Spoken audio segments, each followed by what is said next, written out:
Hello, beautiful morning to you out there. Hope you're fine, hope you're doing well.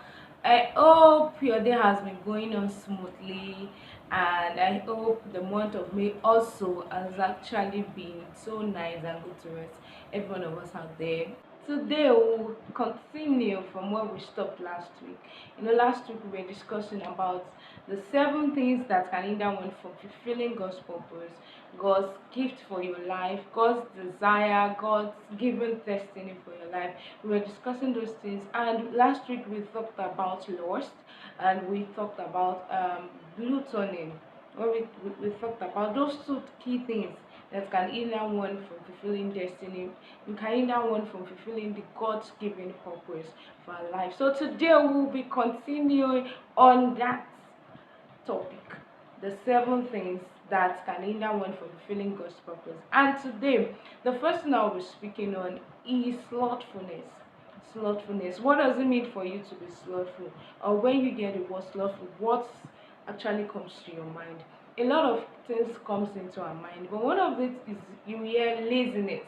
When someone is slothful in doing things, when someone keeps on postponing things, when someone keeps on saying that okay, there is still time for me to do things. You can remember a few some videos back I spoke about procrastination. Anyone who procrastinates is always slothful. The person takes things for granted. The person doesn't do things at the right time. Proverbs chapter 6 verse 6 says, goes to the ants, you slothful, and you will learn from the ants. We look at the case study of an ant when it comes to being diligent, and the opposite of you being diligent is for you to not for you to be slothful. Being diligent is taking things right, like doing what you're supposed to do at the right time. A lot of us, we've neglected what we're supposed to do at the right time, and we are following what is wrong. I think in the place of when I was talking about procrastination, I said a student in a school, you always see the student when it's time for exam, maybe a day, that day, the next day is the exam. You see the student at that time, that's when you, okay, let me read my book. Oh, I see this. Okay. And at that time, you see that most of the things he learned, he is trying to put in his head. At that time, he could not accumulate it, but there was time for him when he was supposed to start studying. So for one to be slothful in the place of purpose, it drags someone's back. It doesn't make one get to where you're supposed to get at the right time. When you're supposed to prepare for WAEC and get your mark to pass or have credit or have distinction, you are slothful. You are still feeling okay, I'm still in secondary school, there is still time for me, I'm just 16 years old, I'm this and that. Those times is going to be a time wasting for you, because when you are supposed to be in one level of life and you are not there, you see that at the end of the day, when you are now in that level, it's either you find people that are far older than you in that level, because those ones too are slothful, or you see people that are supposed to be at that particular level you are, like younger generation, and at the end of the day you see that there is a mix up in the generation, and you won't be able to flow well with them.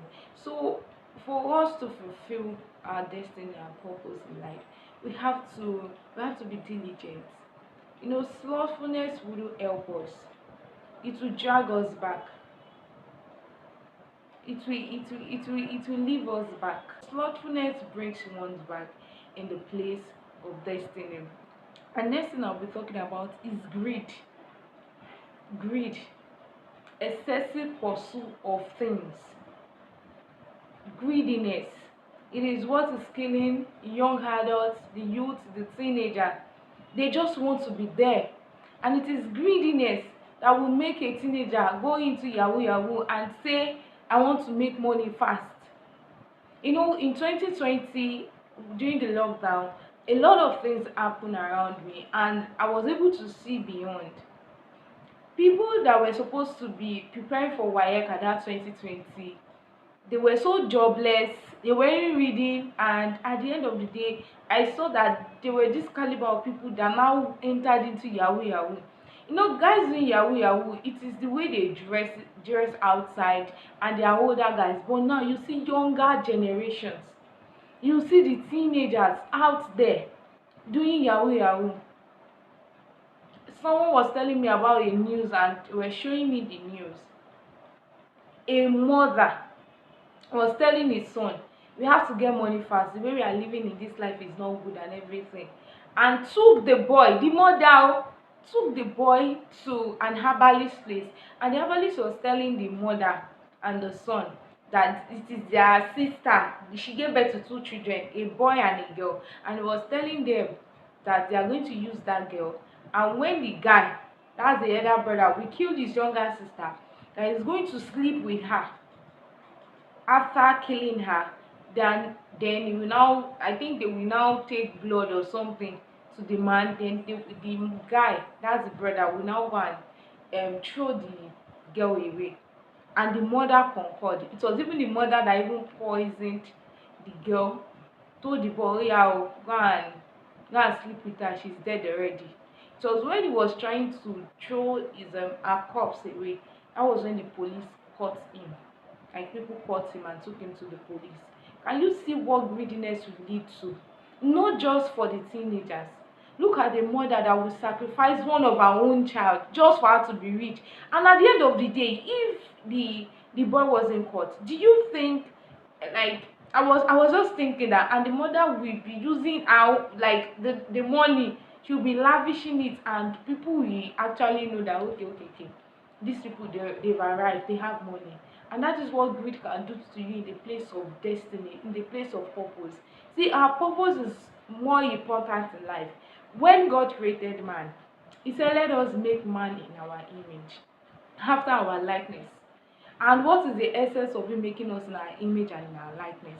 Is for us to multiply, to replenish, to subdue, to overtake everything that he has put upon the earth, to be in charge of it. God has given us that power. But greediness of man would not allow them to sustain. See, I can go on and on and on and talk about greediness.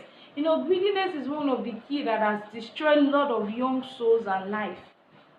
It has destroyed a lot of us, even in the place of fulfilling destiny. They are so greedy that they can't leave themselves or their body to for lecturer to sleep with them for them to get a grade. They can kill their father and their mother for them to make it in life. There was this young guy I heard about in my area. If you see the house, even elderly ones, when they pass through the house, they will look back and be like, who built this house?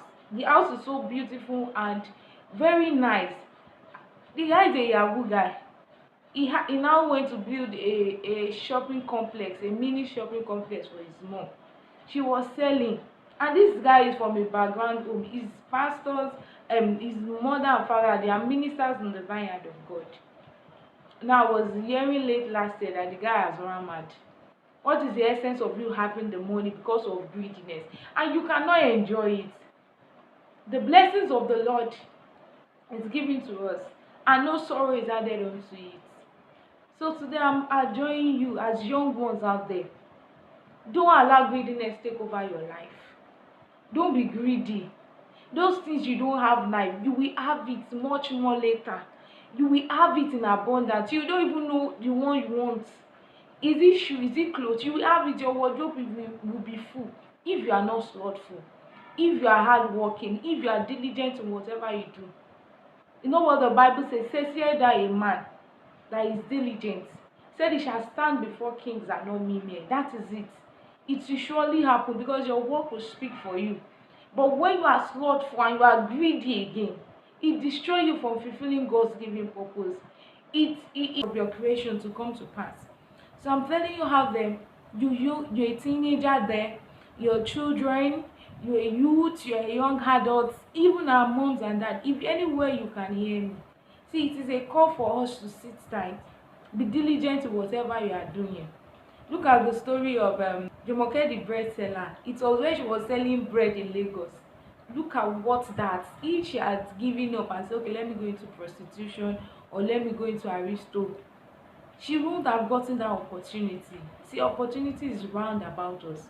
You don't need to be greedy for things. Is it material things? Have you ever thought of life?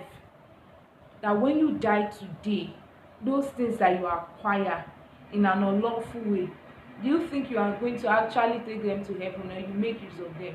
It will stay on earth. The thief of this earth, everything it will rust. So make your treasure in heaven and make God proud in whatever you do. Remember, it's the 5th month. Continue to work in God's purpose. Continue to work in God's plan. Thank you for staying tuned. See you in the next episode, where we'll be talking about the last 3 things that can mar our purpose for God. Thank you very much. For those who are just joining us, you're welcome.